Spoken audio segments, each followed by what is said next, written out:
From the BBC World Service, in association with ABC and Akashvani, this is Stumped. Hello and welcome to Stumped, your intercontinental hit of news, features and debate from the quirky world of cricket.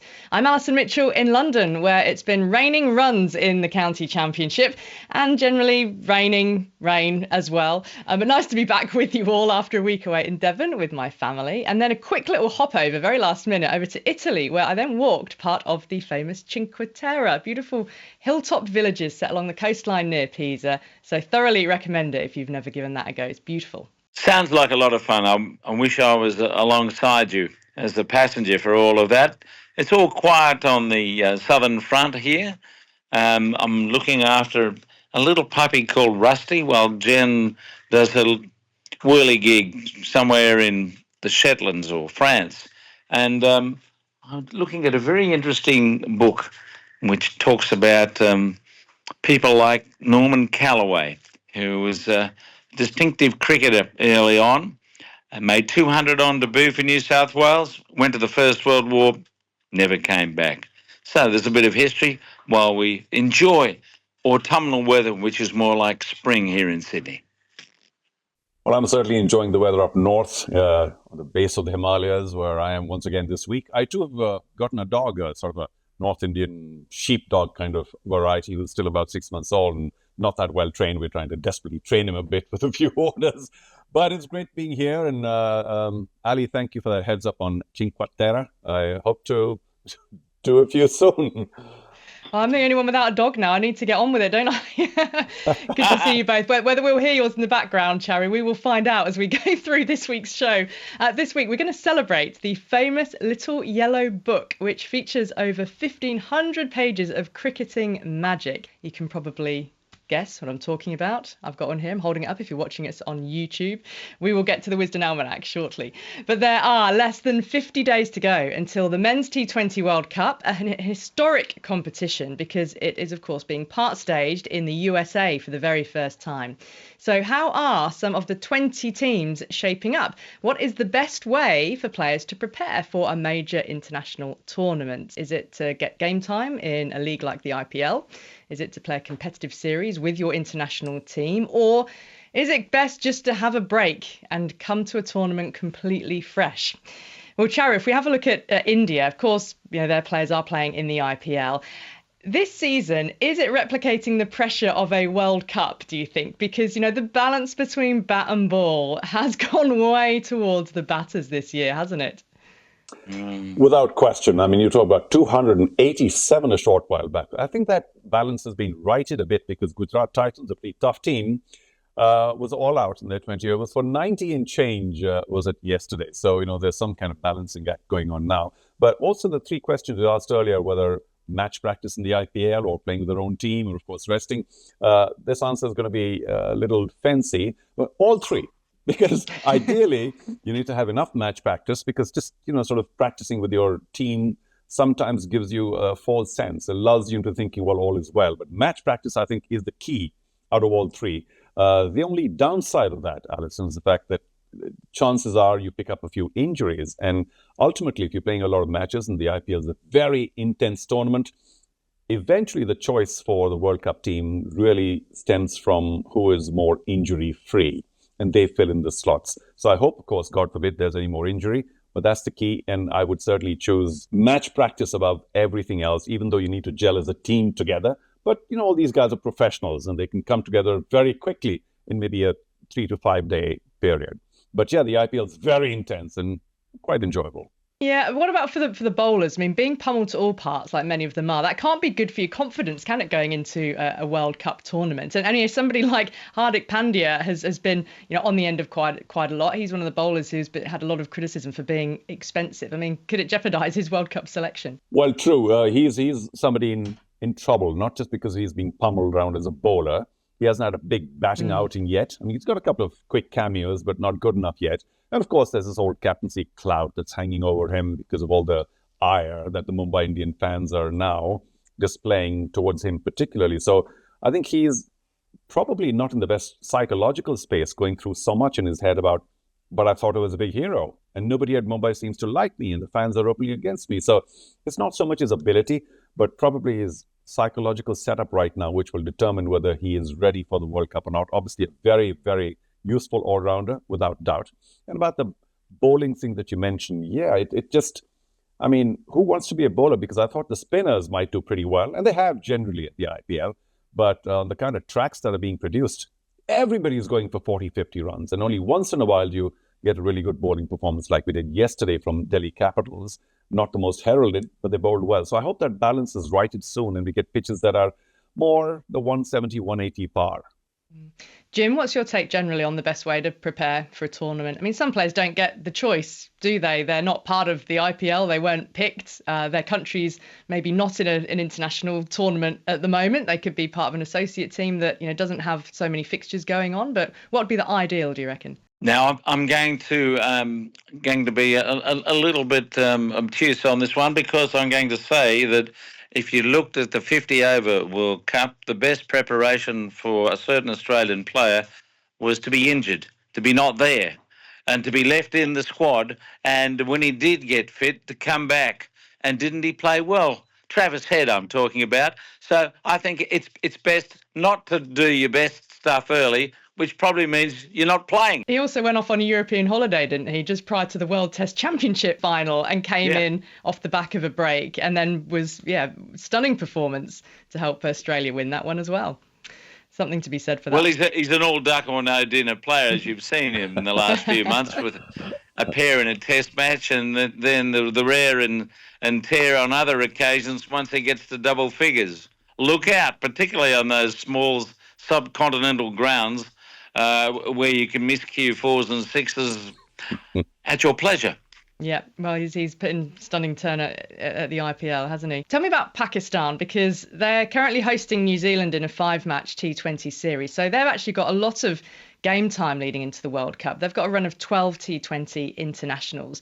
They travel to Ireland and to England after these New Zealand matches. And notably, it'll be the first time that Babar Azam is captaining the side since, if you remember, he stepped down from the captaincy, sort of not necessarily of his own volition. But Shaheen Shah Afridi was made T20 captain, but he's now been deposed after just one series. So what kind of place, Jim, do you reckon Pakistan are in, given all this chopping and changing with the captaincy? Pakistan are perennially like a lot of cars going into a roundabout. You're never too sure which direction they're going to go out, because they are mercurial, erratic.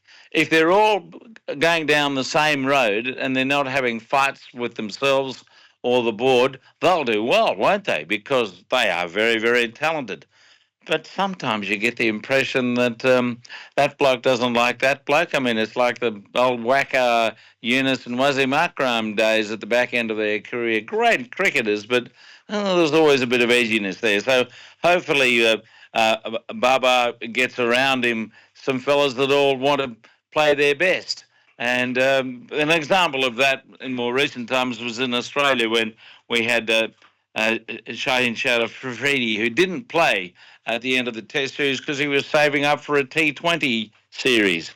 Well, let's hope, as they all are committed to this T20 series, that they all turn up and play their best cricket. If they do, they could win it. Well, it's that time of year again. The 161st edition of Wisden Cricketers' Almanack has been released. Now, it comprises 9 sections this year, has 131 external contributors, which includes both Jim and I this year, very pleased to say. It spreads over 1,552 pages and is arguably the most famous sports book in the world. Now, the 5 cricketers of the year are chosen by the Wisden editor, a tradition that dates back to 1889. Performances in the English summer are the major factor, and no player can win the award more than once. So to tell us more is the editor, Lawrence Booth. Lawrence, welcome to Stumped once again. It was a very enjoyable launch dinner in the Long Room at Lords, I have to say, earlier this week. I enjoyed that. You made a very good speech, as always. And one of the 5 cricketers of the year was in attendance, wasn't he? Just tell us about the major winners. Thanks, Ali. Thanks, everyone. Lovely to be here, as ever. Mark Wood was probably the star guest at the Wisden dinner at Lords on Tuesday. He was one of our 5 cricketers for the way he sort of helped turn around England's fortunes in the Ashes last summer. You know, they were 2-0 down going to Headingley. Wood comes in that morning, bowls at 96 miles an hour, knocks back Usman Khawaja's leg stump, the guy England hadn't been able to get rid of at Edgbaston, had won them the first test. And that kind of changed the vibe, I think, changed the mood of the whole series. England suddenly felt they had an extra weapon to throw at Australia. And of course, Wood will tell you that he won his private Ashes 2-0. The two of the three tests he played in, he won them. He won them both. And who knows what would have happened had it not rained in Manchester. I know we sound bitter and twisted about this Manchester rain. But, so yeah, Wood was a great member of the five. I mean, the other four were Harry Brook, Ashley Gardiner, Australia's women's off spinner, who took 12 wickets in the Test match at Trent Bridge. Really helped Australia's women retain the Ashes. And then two other Australians, Usman Khawaja, who I mentioned, who was immovable for most of the summer, and Mitchell Starc, who was the leading wicket taker in the Ashes, 23 wickets, even though he didn't play in the first game. He was rested for that one. So it was a strong five, and delighted that Mark was there to receive his leather-bound Wisden. It was a lovely evening. Yeah, it really was. Talk us through just some of the other headlines, though, because there was a notable winner, wasn't there, of the T20 Cricketer of the Year. This is the seventh year we've awarded that particular prize, and Hayley Matthews was the first female winner of the West Indies all-rounder. This may have escaped people's attention, but she was player of the match in 8 consecutive games, 8 consecutive internationals. The previous record was 4. We do these things at Wisden. We look up all these stats, and we found she was twice as good. Her sequence was twice as good as anyone in the history of the game. And she didn't just score runs; she took wickets. So she was a great ambassador. In fact, I think the Prime Minister of Barbados has put Hayley's achievement on her Instagram post. They're also proud of her out there. So yeah, she was a good winner for us. The book itself, the Almanack, contains so many facts and figures and so on and so forth. But the thing that most people look forward to, the editor's notes, and of course you did that again this year. What are some of the things you wanted to highlight in your notes? I began the editor's notes with a sort of celebration of West Indies' great 8-run win over Australia at Brisbane, with apologies to Jim, and then led into a sort of discussion about the way in which they're disadvantaged around the ICC high table with the redistribution of funds that took place last year. I looked at the money that was given to India, the extra money they picked up. Their percentage of the pie went up from about 25% to nearly 39%. West Indies get about 4.5%. Obviously, you have to factor in the great wealth that India bring to the game. There is no doubt about that. My contention is that they don't need the money as much as other nations. India picked up, I think the BCCI got $6 billion in rights for the IPL a couple of years ago. When they sold the franchises for the Women's Premier League, they got $575 million. So you can see that $230 million, the extra money they're getting from the ICC, doesn't mean a lot to them, but to West Indies, whose annual turnover is about 50 million, it will mean an awful lot. So my suggestion, I've been getting it in the neck on social media from Indian fans, as you can imagine, but my suggestion is that the funds are redistributed a bit more evenly, so that we can see more matches like West Indies winning at stunning Australia at Brisbane. We need a strong West Indies. It's become a cliche that has become increasingly meaningless because no one is doing anything about it. This is not an anti-Indian perspective. This is a pro-game, a pro-global game perspective. And I try to use West Indies as a sort of the canary in the mine, if you like, on that one.